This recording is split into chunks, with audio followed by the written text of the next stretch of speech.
Muy buenas tardes tengan todos ustedes. En nombre de la Red Peruana de Universidades, les doy la más cordial bienvenida a esta segunda semana de la investigación. Estamos en la Mesa de Ciencias Agrícolas número 2.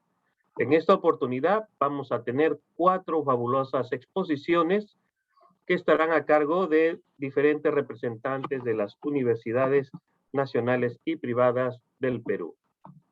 Sin más preámbulos, vamos a invitar al ingeniero Víctor Casa Coila. Por favor, si puede prender su cámara. Víctor Casa Coila es docente de la Universidad Nacional San Agustín, es ingeniero agrónomo por la Universidad Nacional del Altiplano, magíster y doctor en fitosanidades por la Universidad Federal de Pelotas, Brasil, con especialización en procesado de plantas por la Universidad Federal de Viçosa. Es investigador bolsista de la empresa brasilera de pesquisa agropecuaria entre los años 2013 y 2016 en línea de investigación en fitopatología. Él tendrá la exposición denominada Estudio de enfermedades de etiología fúngica en aliáceas e identificación de especies de Melodogine en la región Arequipa. Les comunico que los expositores tendrán 15 minutos para presentar su tema. Culminadas las 4 exposiciones, tendremos las rondas de preguntas. A los participantes les indico que las preguntas las van a hacer vía chat del Zoom, lo redactan y serán leídas en su debida oportunidad. Muchas gracias. Entonces empezamos con esta sesión. Adelante, doctor Víctor Casa.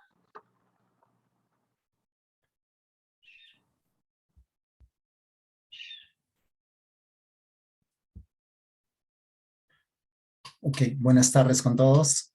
Para mí es un honor estar en esta segunda semana de la investigación de la Red Peruana de Universidades.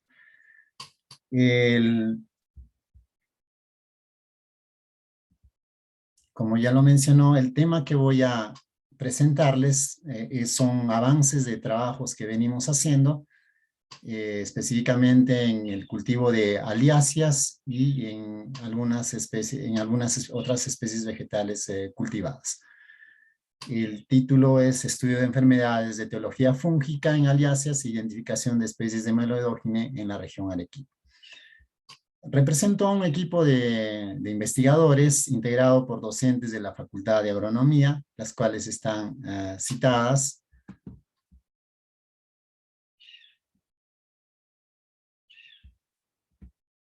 como el ingeniero Alberto Anculli, el ingeniero Luis Cuadros, el ingeniero Denis Macedo, colaboradores de otras universidades como Nelson Bernardi, Luciano Maya, Israel Lima y estudiantes y egresados de la Facultad de Agronomía, Talía Caballero, Kaila Ceballos, Martín Alvarado, Brisa Cárdenas y Víctor Peralta, los que hacen parte de este equipo de investigación.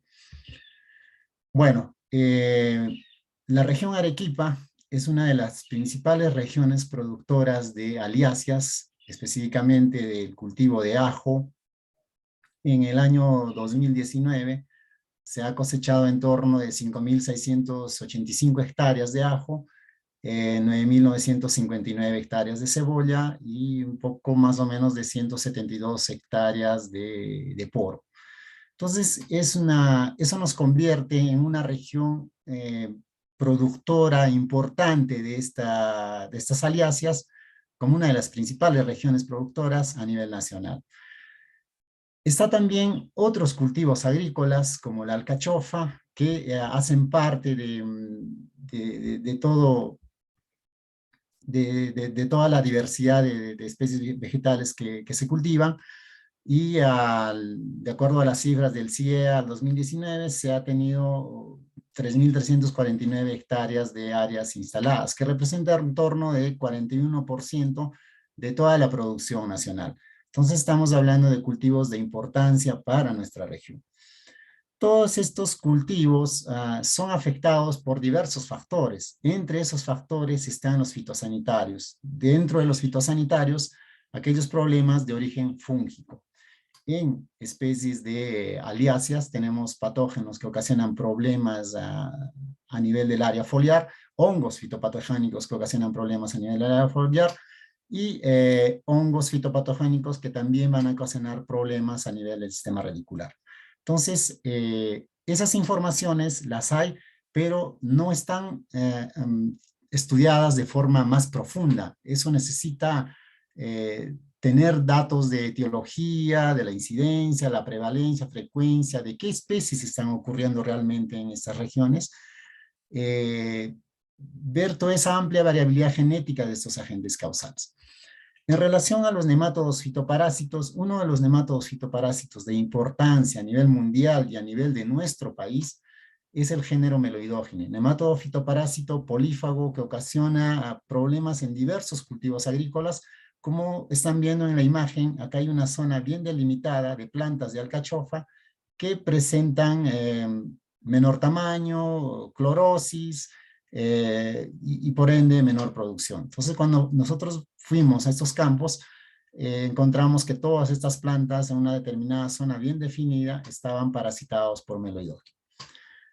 Y bueno, todo esto nos lleva a ponernos como objetivo que es el de estudiar la etiología, la caracterización morfológica y genética de los agentes causales de enfermedades más importantes de aliáceas e identificar especies de Meloidogene en cultivos agrícolas de la región Arequipa.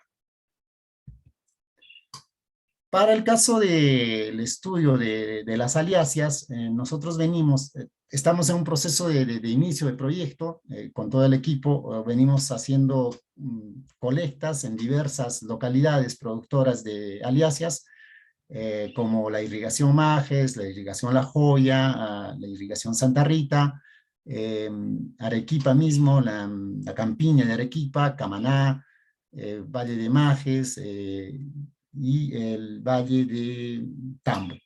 Entonces, son esas localidades donde nosotros vamos a realizar esas colectas e iremos haciendo las colectas conforme va pasando los meses, ¿no?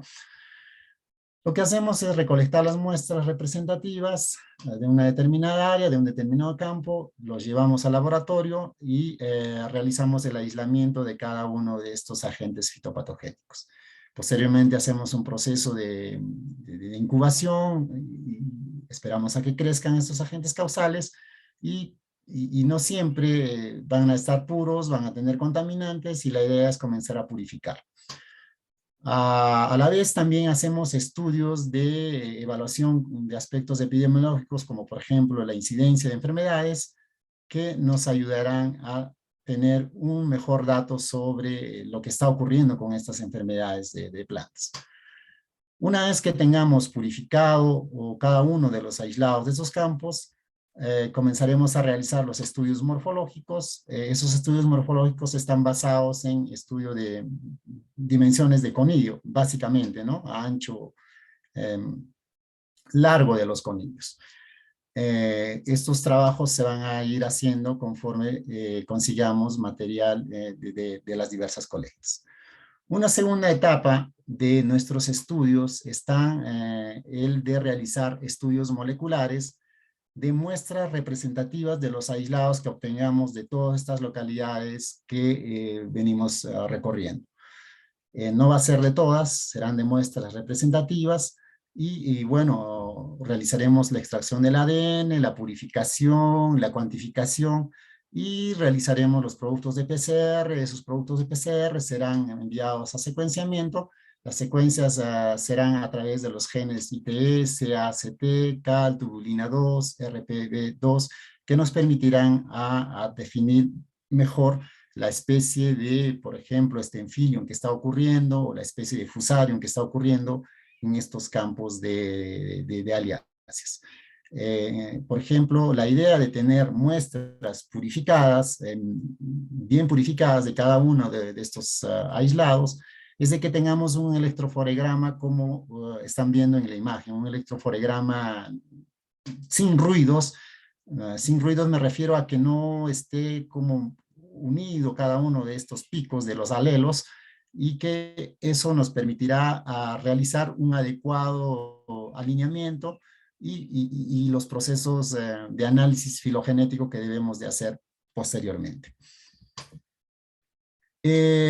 Posterior a los estudios moleculares, también realizaremos estudios de evaluación de virulencia de muestras representativas de cada uno de estos aislados de las diferentes localidades en genotipos de aliáceas, ¿no? Esa evaluación de virulencia nos permitirá ver cómo están comportándose cada uno de estos aislados que han sido colectados de las diferentes localidades, ¿no? Eso in vivo, en trabajo en plantas in vivo. Ya para el caso de los trabajos de nematodos fitoparásitos, específicamente Meloidogenia incógnita, venimos haciendo y seguiremos haciendo colectas de muestras de diversos cultivos agrícolas. Para este caso es el trabajo que ha realizado Talía Caballero Luque, una estudiante de agronomía, es recolectar muestras de raíces, recolectar muestras de suelo también, de la irrigación MAGES, específicamente de las 5 secciones de la irrigación MAGES, que tiene más de 18.000 hectáreas, ¿no? Se ha recolectado esas muestras y la identificación de las especies del género Meloidogene se han realizado a través de electroforesis por la enzima esterase, que se ha seguido el protocolo descrito por la doctora Regina Carneiro, de la Embrapa Brasilia, ¿no? Entonces se hace todo ese procedimiento, se hace de preferencia, por ejemplo, se retira una hembra lechosa para que pueda expresar mejor la enzima esterase. Todo esto se corre un gel de electroforesis, una cuba de electroforesis, y al final obtendremos un gel donde nos permita identificar qué especies de Meloidogene están ocurriendo en un determinado cultivo agrícola o una maleza. Los resultados preliminares que vamos teniendo en lo que respecta a las enfermedades en aliáceas es de que ya hemos recorrido 2 localidades, tenemos ya muestras de Fusarium spp, Staphylium spp y un par de muestras de Alternaria spp colectadas de estas 2 localidades. Entonces en la imagen ustedes ven plantas de cebolla que están afectados por Fusarium. A la imagen al lado se ve los conillos, macro, micro conillos de Fusarium, ¿no? Esa es una forma de verificar que realmente es Fusarium lo que está ocasionando estos problemas a nivel de campo. En la tercera imagen vemos una planta de ajo que está con infección e incluso con esporulación de Staphylium. Y en la cuarta imagen vemos los conillos de Staphylium a vista submicroscopio óptico. Entonces, a partir de esos resultados que ya tenemos, son resultados parciales iniciales, venimos haciendo las purificaciones para posteriormente realizar los estudios morfológicos, moleculares y los estudios de virulencia. Ya para la identificación de nematodos fitoparásitos, uno de los resultados que ya hemos obtenido, el trabajo de Caballero Luque del 2021, es la identificación de 4 especies de Meloidogene asociados en plantas de alcachofa en las 5 secciones de la irrigación MAGES. En la primera imagen ustedes están viendo plantas de alcachofa totalmente parasitados, ¿no? Bastantes agallas en todo el sistema radicular. Entonces, parasitismo que ocurre en esta especie vegetal es fuertísima.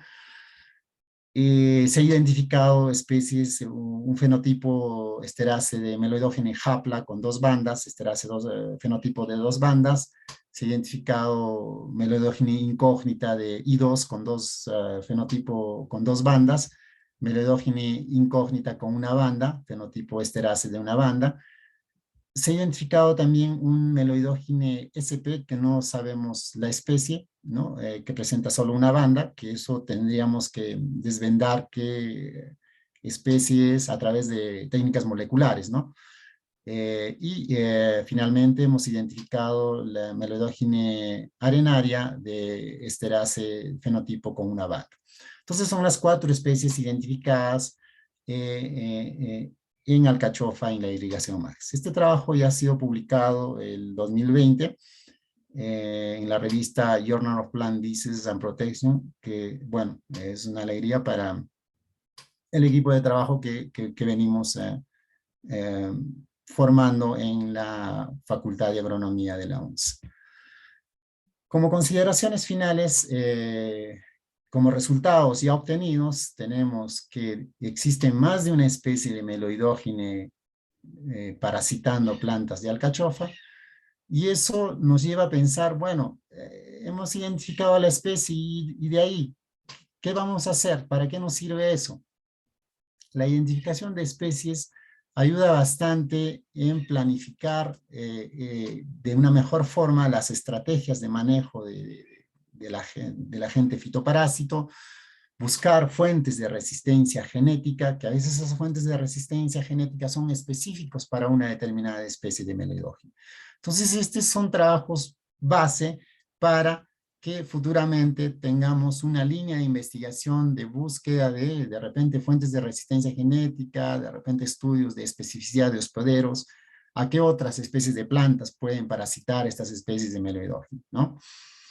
Y lo mismo, los resultados que obtengamos de los patógenos fúngicos en aliáceas, tanto las foliares y las radiculares, nos permitirán tener una mejor información base para adoptar diversas estrategias de manejo. Dentro de ellas siempre hablo de buscar fuentes de resistencia genética. Muchas de estas especies foliares de aliáceas, como Staphylium, poseen hospederos alternativos como malezas, pero bajo nuestras condiciones, bajo las irrigaciones, bajo los valles de Arequipa, ¿qué malezas realmente serán hospederos de este tipo de agentes fitopatogénicos, ¿no?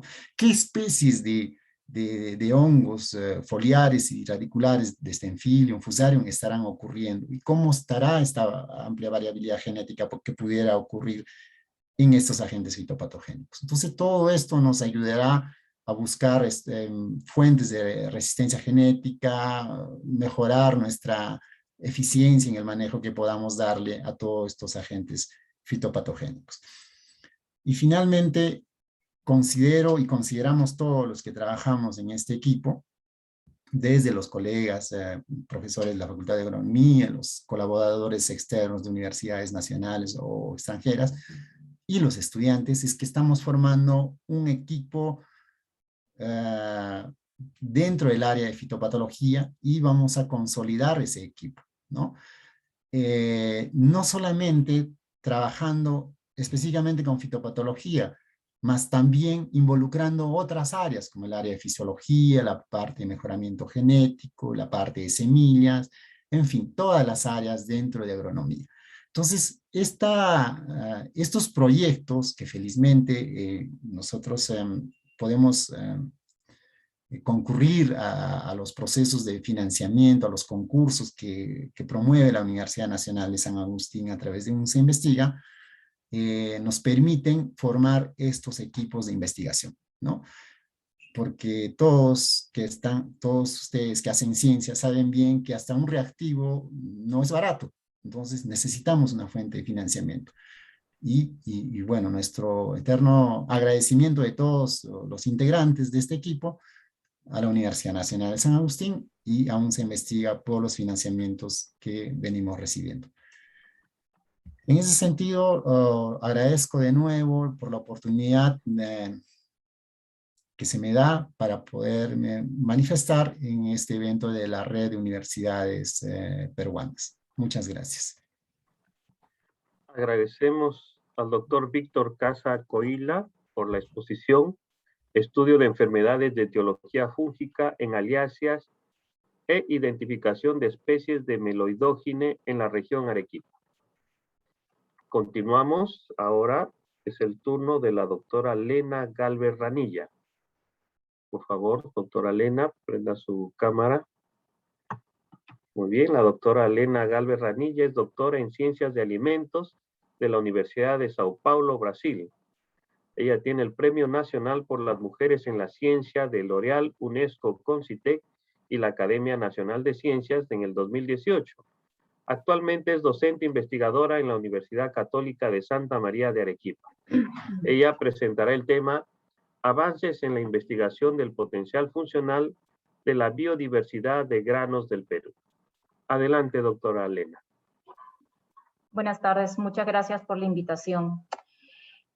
A través de esta presentación quiero compartir con ustedes los resultados de algunos trabajos que hemos venido realizando en varios años atrás hasta adelante, en relación a la caracterización de una parte de la biodiversidad de granos de nuestro país.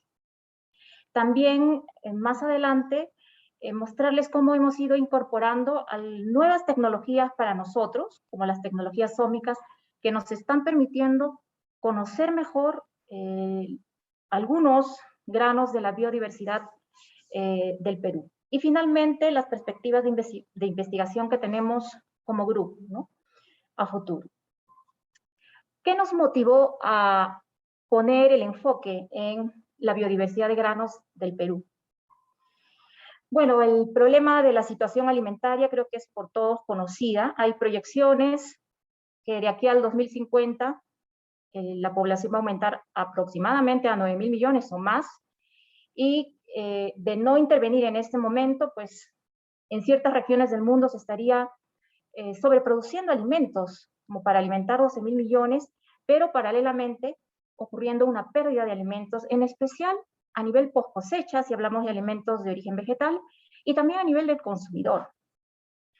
Por otro lado, los problemas de salud en relación a la desnutrición y el hambre también aumentarían, y yo creo que este cuadro se va a agravar como consecuencia de la actual pandemia del COVID.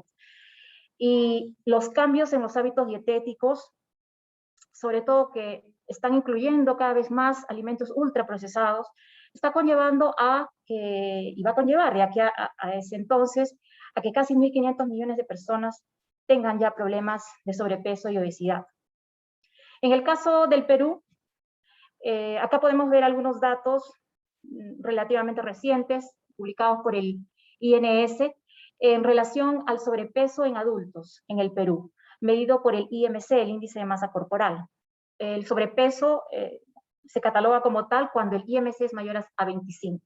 Como vemos, los porcentajes ya están por encima del 30%, siendo los adultos de más de 30 años los que tienen los peores cuadros. Y si hablamos de la obesidad, que implica un IMC mayor a 30, vemos que los adultos también de 30 para más ya están llegando al 30%, ¿no? Y los adultos jóvenes, ¿no?, a partir de los 18 años, ya estamos viendo en los últimos años que también estos porcentajes de prevalencia están aumentando. ¿Por qué el interés y la preocupación de estos datos? Bueno, generalmente la obesidad y el sobrepeso coexisten con otros factores de riesgo, como la hiperglicemia, la hipertensión, incluso los gatillan, los promueven, ¿no?, la dislipidemia. Todos estos factores de riesgo se conocen como el síndrome metabólico, que de no ser intervenido en su momento, pueden conllevar a la aparición en el organismo de enfermedades crónicas no transmisibles como la diabetes tipo 2 y otras complicaciones. Es decir, que a este nivel es donde debemos intervenir. Y aquí todavía podemos intervenir a nivel de cambios en los hábitos dietéticos, incorporando más alimentos con mejores nutrientes, alimentos de origen vegetal sobre todo, que tienen un mejor balance nutricional y compuestos bioactivos, como vamos a ver más adelante, antes de llegar a estos cuadros que ya son mucho más complicados. En ese sentido es que nos interesó en conocer el potencial de la biodiversidad de granos en relación a un grupo de compuestos, que son los compuestos fenólicos. Se les conoce también como compuestos bioactivos. Es muy común encontrar en varias publicaciones este párrafo, ¿no?, que asocia que estudios epidemiológicos han encontrado una asociación inversa de un mayor consumo de alimentos de origen vegetal y una menor incidencia de enfermedades crónicas no transmisibles, como la diabetes tipo 2 y otras, ¿no? Esto se debe principalmente a la presencia, entre otros bioactivos, pero sobre todo a un grupo de metabolitos secundarios conocidos como compuestos fenólicos. La estructura química, aquí tenemos algunos ejemplos, ¿no?, pero en realidad constituyen más de 8.000 tipos de compuestos fenólicos. Estos compuestos se encuentran en pequeñas concentraciones en todas las plantas los perfiles y las concentraciones varían de planta a planta, y obviamente en los alimentos de origen vegetal. Las funciones principales que cumplen estos compuestos es la de ejercer un efecto protector frente a diferentes factores bióticos o abióticos al que pueden exponerse las plantas.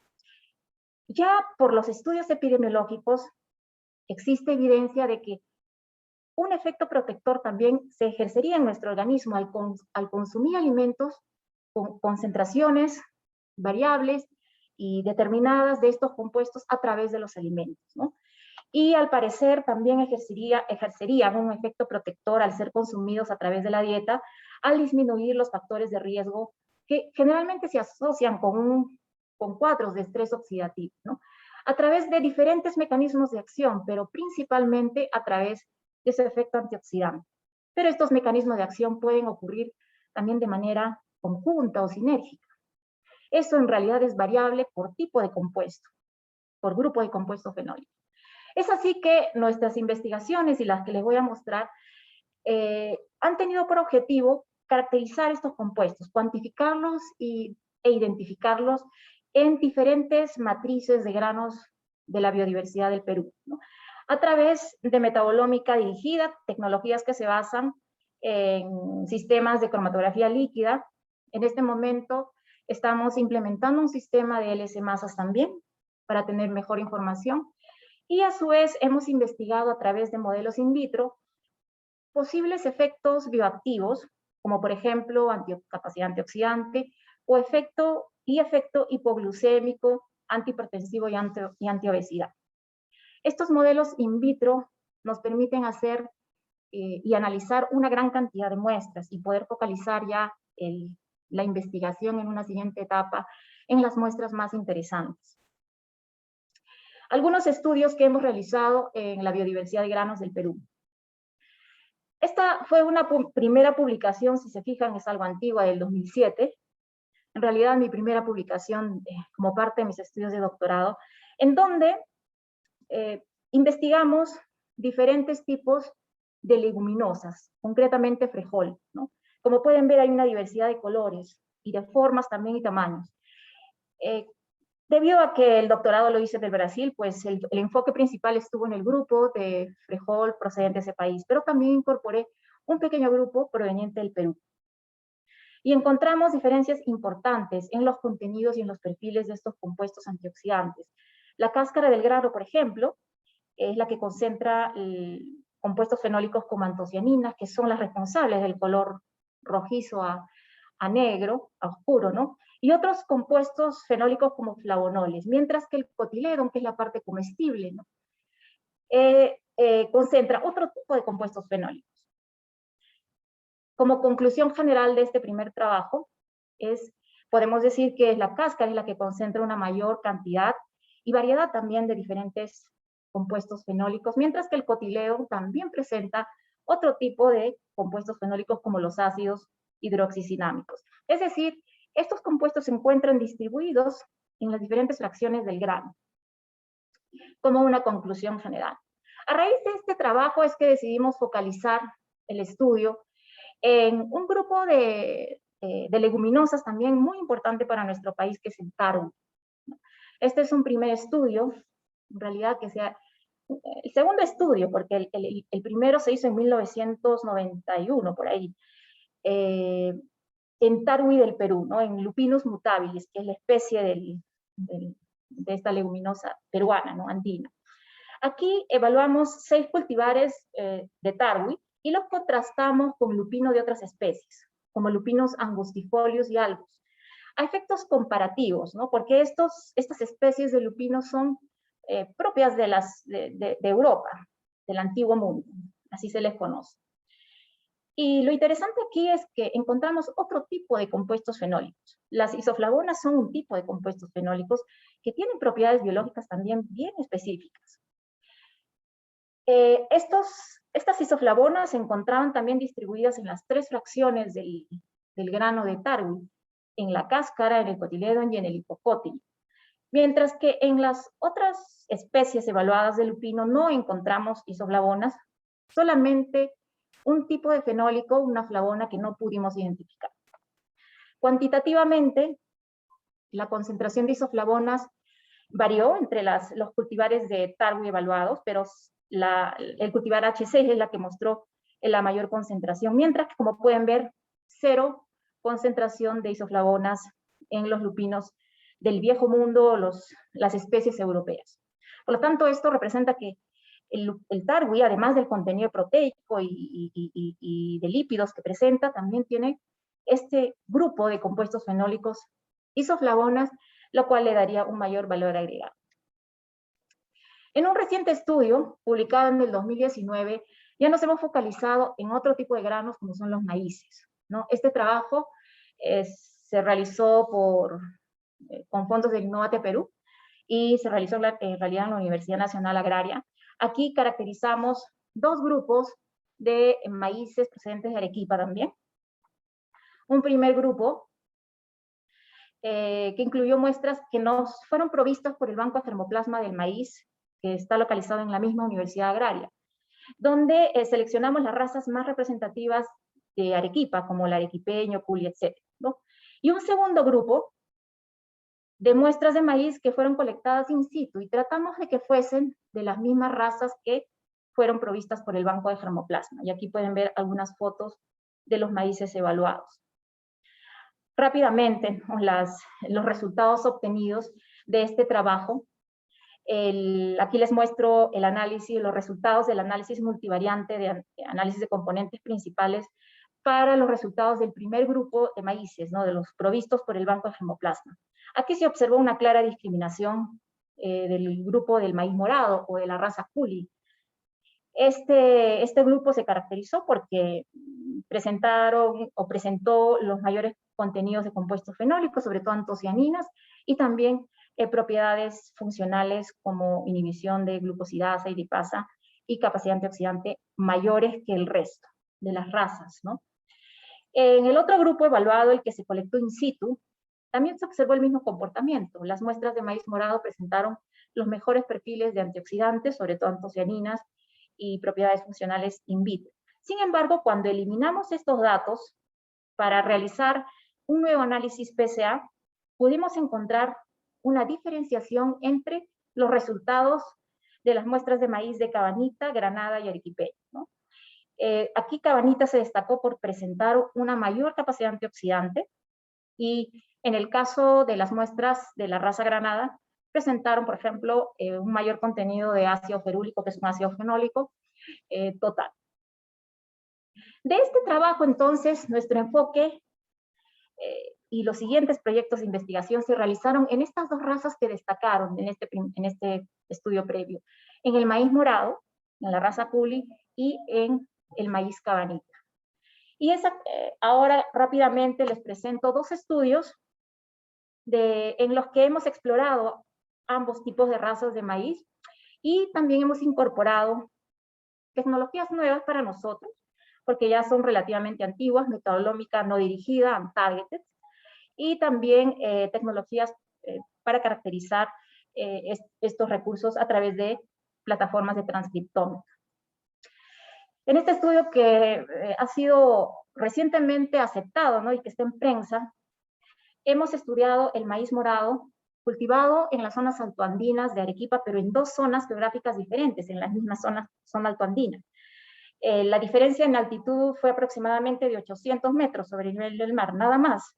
Pero aún esa pequeña diferencia, entre comillas, de cultivo de este maíz, permitió observar diferencias importantes en el perfil de compuestos fenólicos, sobre todo en el perfil de antocianinas y de sus propiedades físicas y propiedades bioactivas, ¿no? Como conclusión de este primer trabajo, o de este trabajo, el maíz morado cultivado a mayor altura, pues tuvo una mayor concentración de antocianinas, un tipo especial de compuesto fenólico, como son los derivados de quercetina, entre otras propiedades bioactivas mucho mejores que las muestras procedentes de la zona geográfica a menor altura. Mientras que el análisis metabolómico por cromatografía gaseosa y espectrometría de masas nos reveló importantes diferencias en la composición de los metabolitos primarios, lo cual nos permitió explicar por qué la mayor concentración de antocianinas y de todas estas propiedades evaluadas. Bueno, esperamos que esta información pueda servir como una etapa preliminar para poder ir mejorando la cadena productiva del maíz en nuestra zona con estudios más aplicados. Y en este momento estamos trabajando en este proyecto que es financiado por Concitec y que lo estamos realizando en colaboración con la Universidad Agraria también, en donde además de las tecnologías de metabolómica hemos incorporado y queremos integrar la transcriptómica para poder dilucidar genes asociados a la biosíntesis de estos dos grupos de compuestos bioactivos comúnmente encontrados en maíz, como son los polifenoles y los carotenoides. Y en eso estamos trabajando. A través de este proyecto nos ha permitido, ¿no?, rescatar nuevo germoplasma de maíz cabanita y poder verificar su diversidad, ¿no? Al menos a nivel morfológico y físico estamos viendo que hay una gran diferencia. Hemos rescatado un material que no era conocido en el mercado y en este momento está almacenado en nuestros laboratorios de la Universidad Católica. Como perspectivas, lo que nos interesa a partir de estos resultados previos es poder validar los métodos, los resultados que hemos visto, ¿no?, en cuanto a propiedades bioactivas ya, pero con modelos in vivo, ¿no? Y pues continuar con la cadena hasta ensayos clínicos. Otro aspecto que nos interesa explorar es profundizar mejor estas asociaciones fenotipo-genotipo. Con esto podríamos tener una mejor caracterización de la biodiversidad, no solamente de granos, sino de nuestros cultivos en general, ¿no? Y todo esto obviamente con colaboración, porque no somos un grupo aislado, necesitamos ayuda de otros grupos que son mucho más fuertes en estas otras tecnologías como genómica, transcriptómica, proteómica. También nos interesa explorar un poco en lo que es ingeniería metabólica. Uno puede, controlar ciertas partes de las rutas metabólicas que biosintetizan o que tienen que ver con la biosíntesis de estos compuestos bioactivos para promover sus concentraciones o perfiles determinados para aplicaciones concretas, ¿no? Entonces, este es otro foco de interés para nuestro grupo, con la finalidad de que podamos desarrollar alimentos para la salud y también promover un mejor desarrollo de la agricultura local y de la industria. Muchas gracias, eso sería todo, y quedo atenta a las preguntas. Gracias. Agradecemos a la doctora Lena Gálvez Ranilla. Las preguntas se harán al finalizar todas las exposiciones.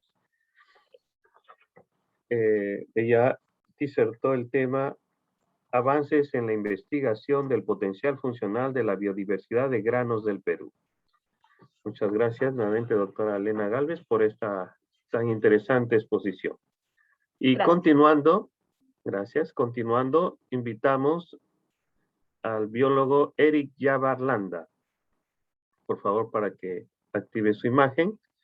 Él es biólogo egresado de la Facultad de Ciencias Biológicas, bachiller en Ciencias Biológicas con una tesis sobre el pulgón del maíz, tesis de biólogo sobre taxonomía de noctuidos en Cusco, magíster en Ciencias de la Universidad Nacional Agraria La Molina, con tesis sobre una escala visual para evaluación de resistencia a mosca minadora, Liriomyza huidobrensis, en papa. Es investigador del Instituto Nacional de Investigación Nacional Agraria entre 1974 y 1991. Actualmente profesor de la Universidad Nacional San Antonio Abad del Cusco desde 1990.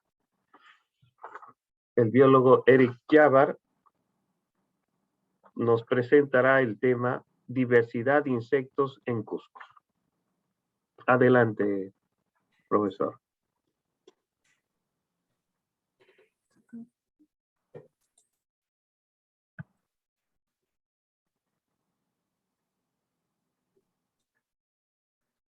Buenas tardes. Muchas gracias por la invitación. Un verdadero honor representar a la Universidad de San Antonio Abad en este tipo de reuniones.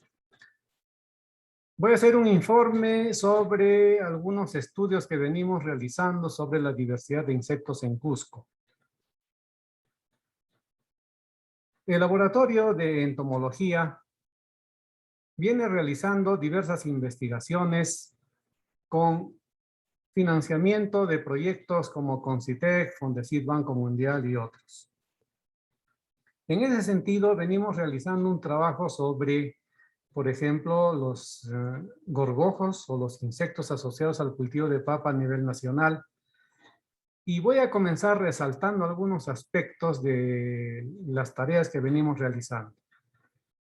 Primero, esta es una especie conocida como Prenotripes solaniborax, que es una especie descrita en los años 30 y que no ha sido citada por las diferentes instituciones o investigadores que han trabajado en el cultivo de papa. Sin embargo, ahora, gracias a la colaboración de la doctora Vilca, Karina Vilca, de la Universidad de Huaraz, ya contamos con la información sobre esta especie y sabemos que se encuentra en poblaciones realmente notorias, en diferentes, no en diferentes sitios, sino en su sitio donde, en el sitio donde fue identificada.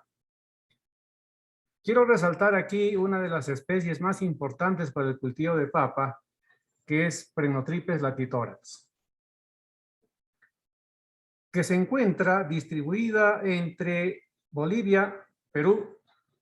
Vean ustedes acá el área de distribución de esta especie, y aquí la distribución potencial, empleando el programa Maxen, que nos muestra la probabilidad de ocurrencia de esta especie en varias localidades de Perú, Bolivia, y fundamentalmente la posibilidad de encontrar estas especies en otras áreas donde aún no se han realizado los estudios respectivos.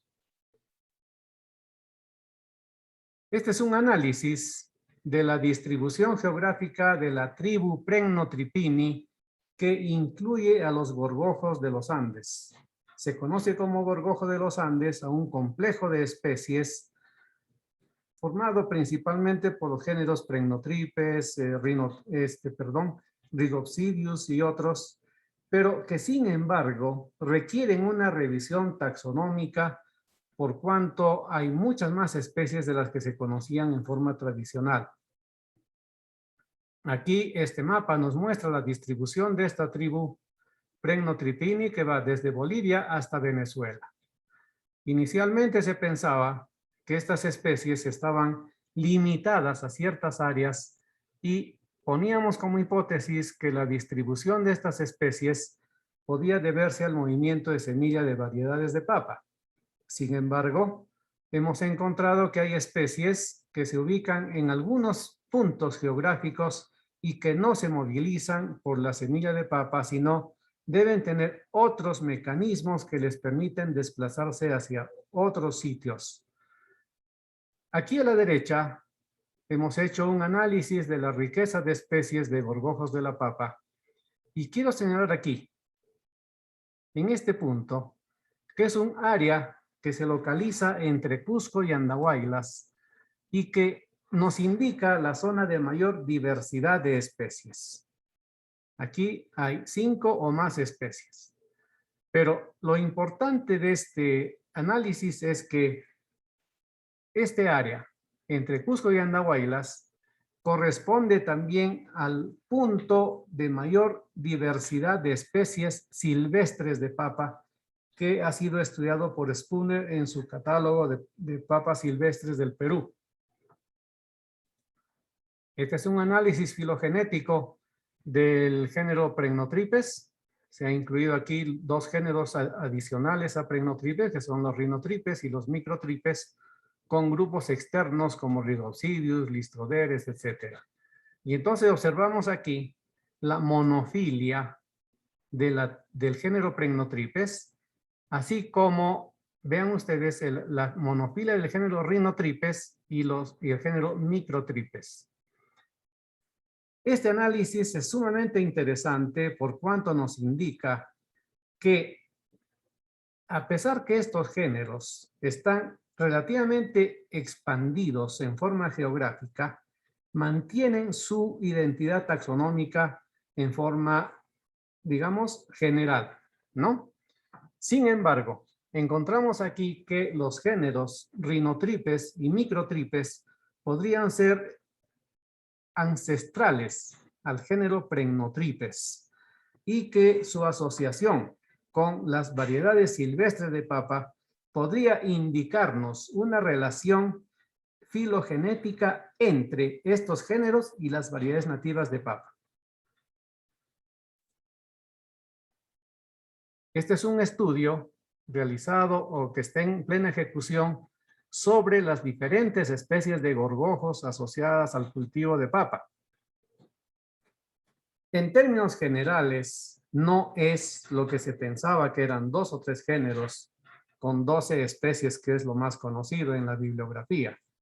Aquí encontramos casi 20 o más especies de gorgojos asociados al cultivo de papa. Estoy mostrando aquí todas las especies que se han recolectado en la zona de trabajo que tenemos actualmente, y encontramos, vean ustedes aquí en el análisis que se ha realizado, además de los rinotripes, los prenotripes, Amitrus, otro género que es muy asociado al cultivo de papa. Vean, Tellurus, Falklandiopsis, Nacodius, Silidorhinus y otras muchas especies que están asociadas al cultivo de papa. Lo que ya nos va indicando que, por lo menos taxonómicamente, no es un grupo pequeño de especies asociadas al cultivo de papa, y que la mayoría de estudios realizados sobre plagas de papa se refieren mayormente a especies que o son fácilmente identificables o son conocidas por los investigadores. Pero el problema está en lo siguiente. ¿Y las especies que no son conocidas por los investigadores? En este sentido, posiblemente el componente taxonomía sea uno de los más importantes para el diseño de estrategias de control integrado de plagas. Nosotros ya tenemos una serie de recomendaciones de control integrado que se basan, por ejemplo, el control integrado de gorgojo de los Andes, el control integrado de la mosca minadora, el control integrado de tal cosa. Pero en pocos casos se está tomando la taxonomía como el eje para el diseño de estrategias de control integrado. En ese sentido, como parte del trabajo que venimos realizando sobre los gorgojos de la papa a nivel nacional, ya se están elaborando estos mapas de distribución. Aquí encontramos la zona de Ancash, vean ustedes con las especies más representativas que hemos encontrado. La zona de Cusco, vean ustedes la cantidad de especies que estamos encontrando en Cusco asociadas al cultivo de papa, y también la zona de Puno.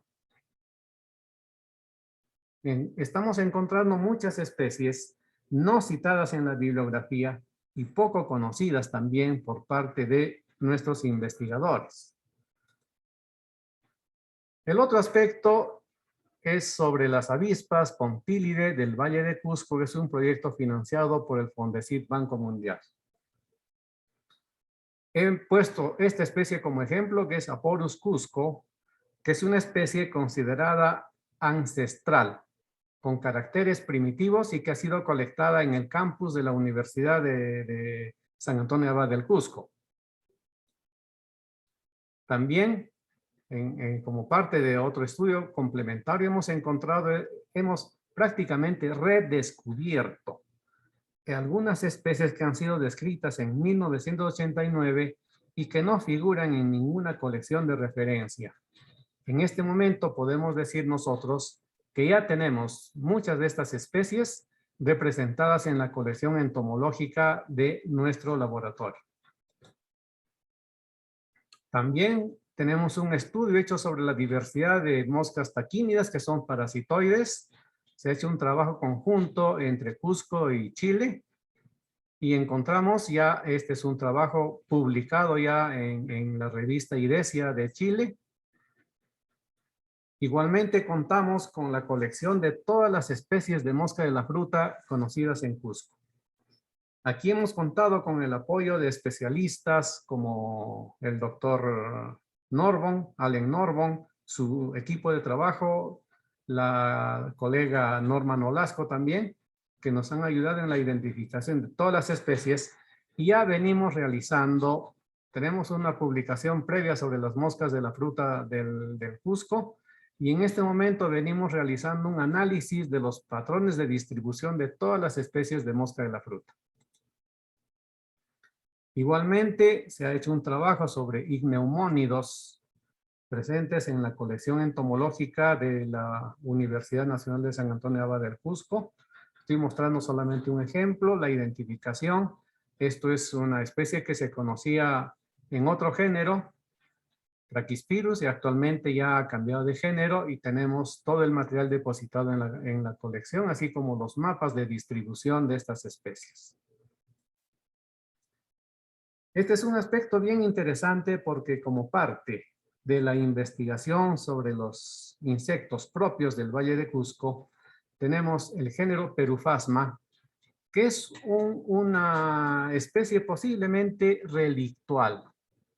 Es muy posible, podemos asumir como hipótesis, que mucha de la fauna de Cusco tiene como origen la fauna ancestral que se encontraba en el lago Morquil. El Valle de Cusco actualmente es lo que antes fue el lago Morquil, pero que no tenemos información sobre la fauna de ese entonces. Entonces he mostrado una avispa, Aporus cusco, y esta especie Peruphasma pentlandi, que posiblemente representen esa fauna ancestral que existía en el lago Morquil. El equipo de trabajo está conformado por la doctora Karina Vilca de la Universidad Santiago Antúnez de Mayolo de Ancash, el doctor Pedro Delgado Mamani de Linia Puno, la doctora Silvia Rondón de Oregon State University, los estudiantes Javier Amaru Castelo, Lili Alanoca, ahora ya los biólogos Arnold Loaiza, quien es el que viene trabajando con patrones de distribución geográfica de estas especies, Melanie Jorge, que ha hecho un trabajo sobre taxonomía de los gorgojos asociados al cultivo de papa en el Cusco, y la bióloga María Paricio Soto, que es la técnica de laboratorio y que nos viene apoyando decididamente en todos los trabajos que venimos realizando a nivel de laboratorio. Muchas gracias. Agradecemos al biólogo Eric Yabar Landa por esta interesante exposición denominada Diversidad de insectos en Cusco. Por favor, redacten sus preguntas en el chat para verlos al final de la exposición. Finalmente tenemos la exposición del doctor Guido Sarmiento Sarmiento. Él es doctor en Ciencias Ambientales, magíster en Agroecología, ingeniero agrónomo, docente de posgrado en la Universidad Nacional San Agustín y de otras universidades, docente de pregrado en los cursos de Gestión Agroambiental, Agricultura Orgánica, Edafología en la Facultad de Agronomía y Remediación de Sitios Contaminados en Ingeniería Ambiental de la misma universidad. Actualmente realiza investigaciones en remediación sostenible de sitios contaminados y gestión agroambiental. El doctor Guido Sarmiento presentará el tema Impacto de ácidos húmicos y potasio en el rendimiento y rentabilidad del cultivo de pimentón en la irrigación maíz. Adelante, doctor Guido. Por favor, ponga su presentación en pantalla completa.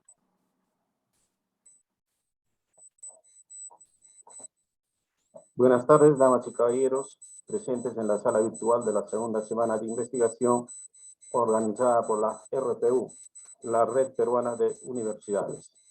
Un saludo especial para los señores organizadores de este evento, así como para el señor moderador.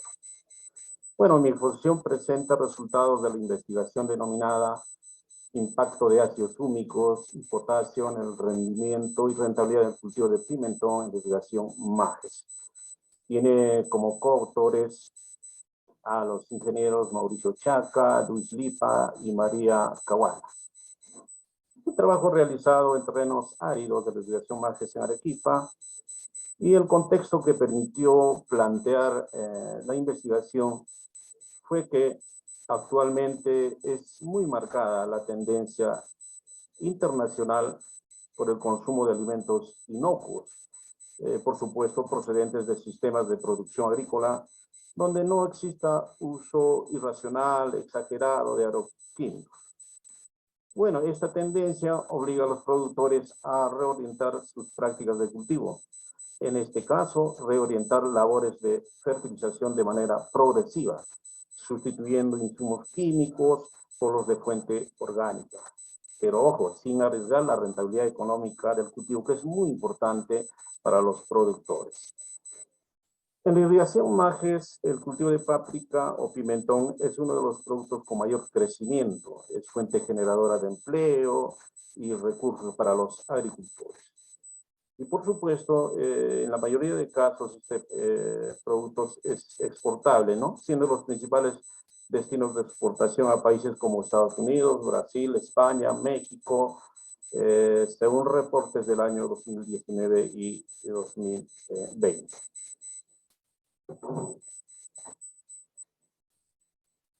Bajo estas consideraciones, el objetivo de la investigación fue determinar la mejor interacción entre niveles de ácidos úmicos y potasio, pero de fuente orgánica en el rendimiento total y clasificado de frutos de pimentón de la variedad Papriquín, así como determinar la mejor rentabilidad económica del cultivo en condiciones de zonas áridas. Bueno, se trata de una investigación aplicativa, porque consideramos también que el productor también requiere respuestas prácticas y objetivas a sus problemas de manejo de cultivo. En este caso, cómo sustituir de manera progresiva los fertilizantes químicos por fuentes orgánicas en zonas deficientes de materia orgánica como la irrigación Majes. Bien, la irrigación Majes está ubicado en el departamento de Arequipa a una latitud de 16 grados, 30 minutos, 12 segundos, latitud sur, y por supuesto una longitud oeste de 73 grados, 20 minutos, 62 segundos, y una altitud de 1280 metros sobre el nivel del mar, con una temperatura promedio anual entre 18 y 20 grados Celsius, ¿no? Con ausencia de precipitaciones. Lo que es importante destacar es que una de las series más importantes de irrigación Majes, como es la serie del mismo nombre, la serie Majes, pues es muy particular, ¿no?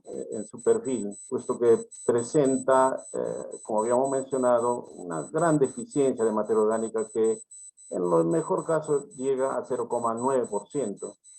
Y por supuesto también la presencia de potasio disponible, que fue uno de los argumentos para plantear este trabajo, llega a 18,75 ppm, partes por millón.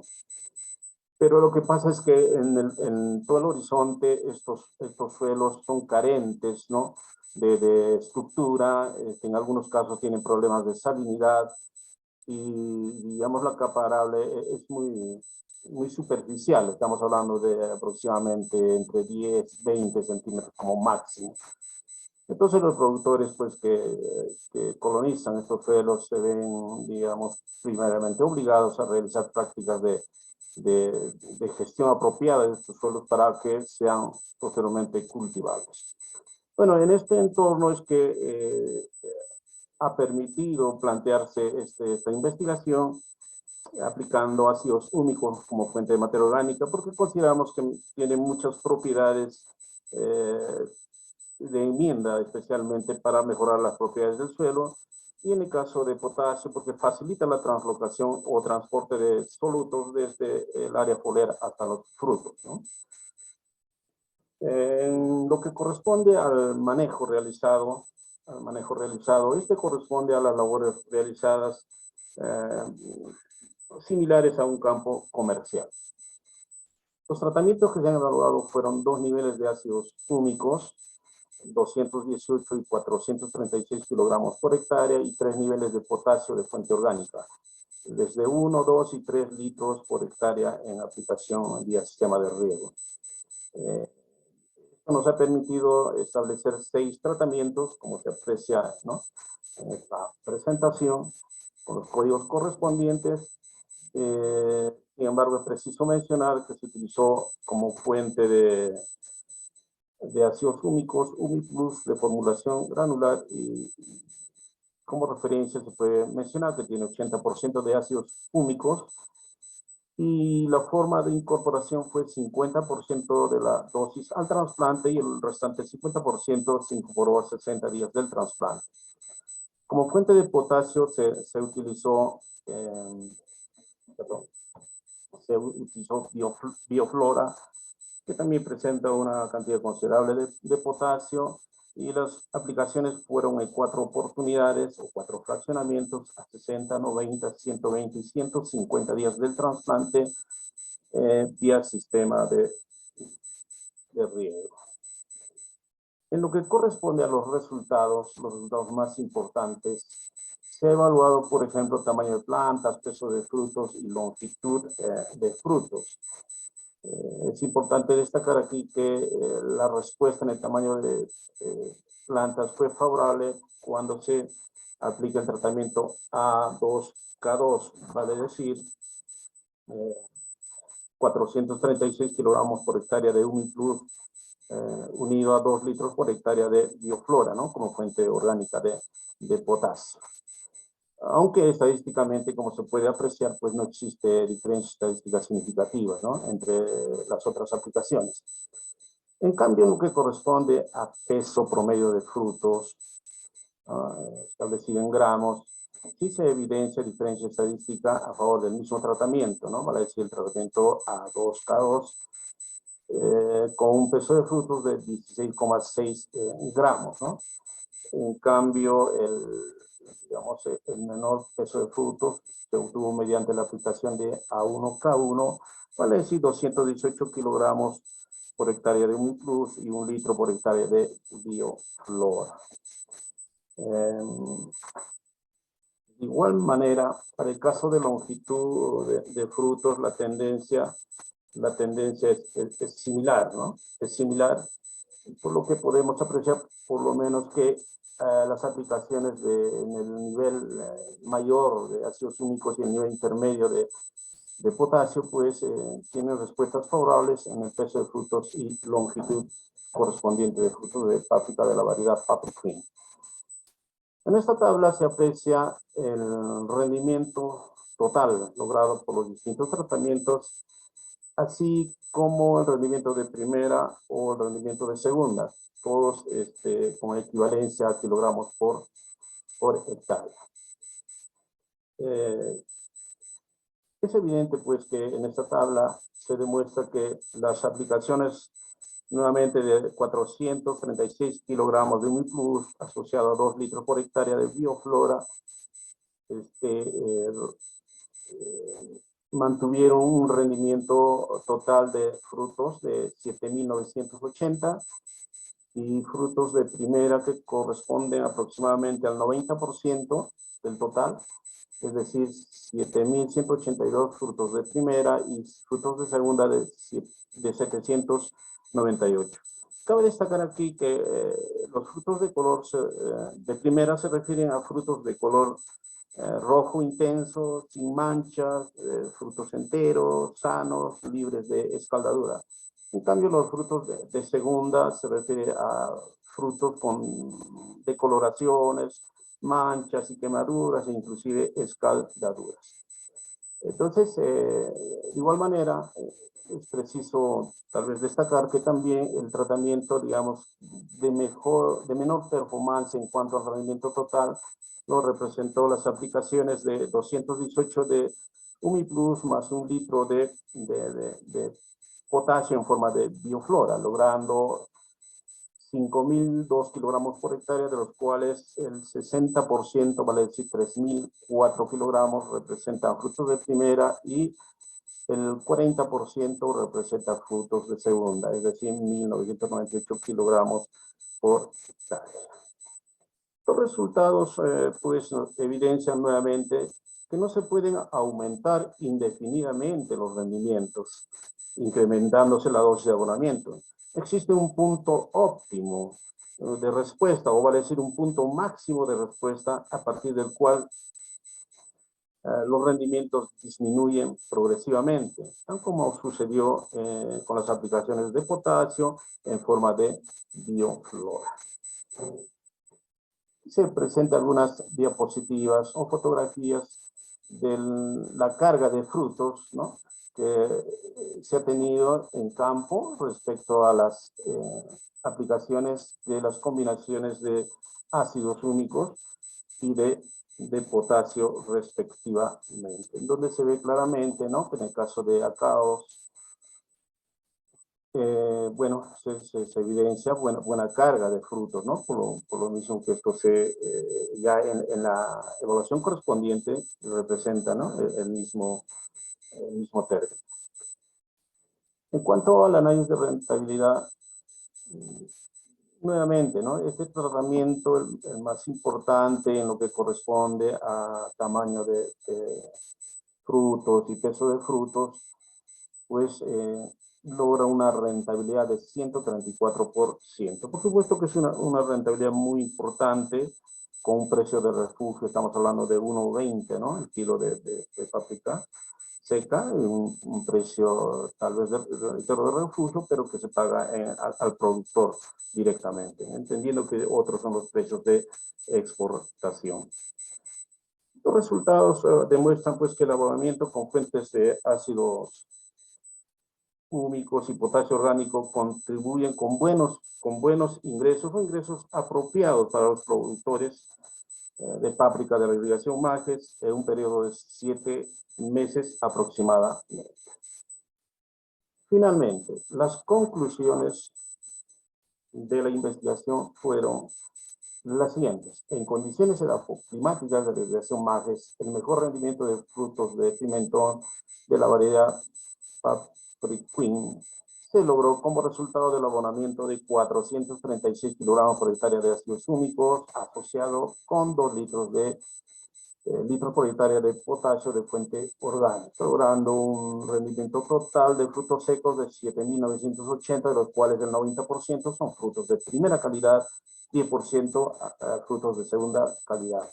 Asimismo, el índice de rentabilidad mayor fue logrado también por el mismo tratamiento, logrando una rentabilidad de 134%, favoreciendo a la vez el peso de frutos y la longitud de frutos. En consecuencia, el empleo de ácidos húmicos y potasio de fuente orgánica de manera complementaria ofrecen buenas perspectivas para el abonamiento del cultivo de pimentón en zonas áridas. Bueno, he concluido mi presentación a nombre de la Universidad Nacional de San Agustín. Muchas gracias por su atención.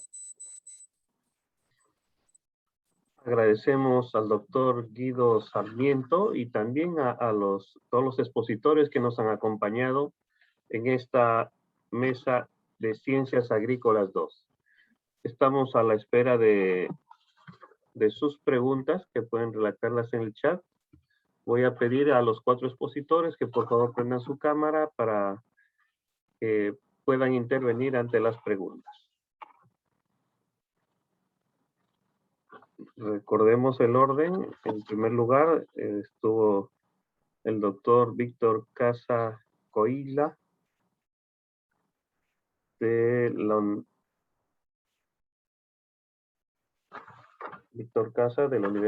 Universidad Nacional San Agustín. Luego estuvo la doctora Lena Galvez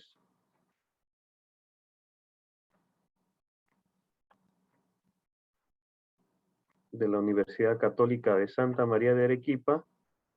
Luego hemos escuchado al biólogo Eric Yavar de la Universidad Nacional San Antonio Abad del Cusco, y hace unos momentos al doctor Guido Sarmiento de la Universidad Nacional San Agustín.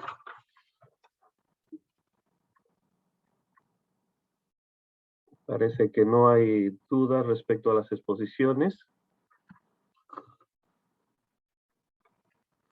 Me quiero dirigir al doctor Víctor Casa. De repente alguna apreciación final o alguna invitación a los participantes para colaborar de repente con sus investigaciones. Ok, gracias. Como dije en la presentación, son trabajos iniciales las que estamos haciendo, sobre todo en los problemas fitosanitarios de aspecto fúngico en aliáceas. Y ya en relación a los nematodos fitoparásitos ya tenemos avances.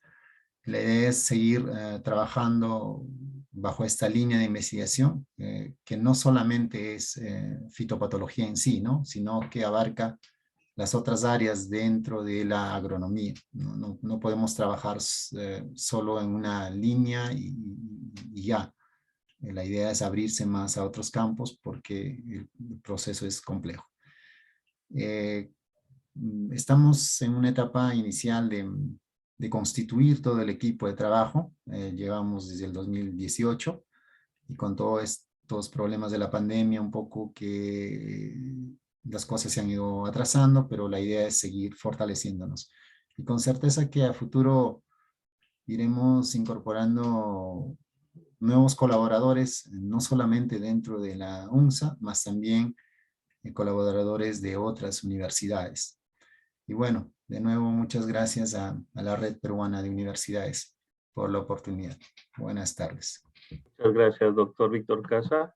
Importante su investigación, así que pueden contactarlo directamente también si tienen alguna investigación parecida. La doctora Lena Galvez, ¿alguna apreciación final, doctora? Prenda su audio. Bueno, solo agradecer por la invitación al encuentro científico y invito sobre todo a los alumnos y a los docentes que están iniciando su investigación a contactarse con nosotros si tienen interés en alguna de las líneas en las que estamos trabajando. Muchas gracias. Muchas gracias, doctora Lena. El biólogo Eric Yabar, ¿algún comentario final? Sí, permítame agradecer a la Red Peruana de Universidades por este tipo de encuentros que son sumamente importantes. También quisiera felicitar a los ponentes por las investigaciones que vienen realizando y que nos permite ver un panorama bastante amplio de investigaciones en diferentes cultivos y líneas de investigación sobre todo. Nosotros venimos trabajando mucho en la parte taxonómica y estamos avanzando bastante en cuanto al conocimiento de las plagas de diferentes cultivos, que es, creo, uno de los puntos débiles en cuanto a las estrategias de manejo integral de plagas, por cuanto hasta el momento la recomendación más generalizada sobre manejo de plagas es el uso de insecticidas. Y justamente eso es lo que está haciendo daño a los cultivos, a los agricultores y al ambiente en general. Entonces, yo nuevamente felicito a los ponentes, agradezco también a la Red Peruana de Universidades y me pongo a vuestra disposición para todo lo que se pueda coordinar en adelante. Muchas gracias. Muchas gracias. Estamos seguros de que muchos participantes se pondrán en contacto con usted por lo interesante de su investigación. Doctor Guido Sarmiento, ¿alguna apreciación final? Y cómo no, me parece muy interesante la organización de este evento académico, que ha sido pues más aconsejable realizarlo vía presencial, ¿no? Entendemos por la pandemia no se puede hacer, porque en presencial pues podemos nosotros conversar con los demás investigadores sobre tantas cosas que se pueden, ¿no?, atender en cuanto al desarrollo de investigaciones. Sin embargo, igual sirve mucho también ese tipo de reuniones que nos permiten impulsar la investigación de carácter básica y aplicada, ¿no?, como habíamos escuchado los demás ponentes. Muy agradecido por la invitación y estaremos siempre atentos a siguientes invitaciones y siguientes eventos organizados por ustedes como la Red Peruana de Universidades. Muchísimas gracias. Muy bien, en nombre de la Red Peruana de Universidades, agradecer a los expositores de esta mesa de Ciencias Agrícolas 2. Nos han dado excelentes experiencias de investigación de muy alta calidad. Y también agradecer a los que nos han acompañado como participantes y les invitamos a que sigan participando en las siguientes mesas. En breve en el chat aparecerá el enlace del programa. Recuerden, esto les debe haber llegado a sus correos. Ahí están los enlaces para las diversas mesas. Tenemos investigaciones de diversos tipos. Escojamos y participemos en las que más nos interese. Entonces, en nombre de la Red Peruana de Universidades, agradecemos a todos y damos concluida esta sala Ciencias Agrícolas 2 en la segunda semana de investigación. Gracias.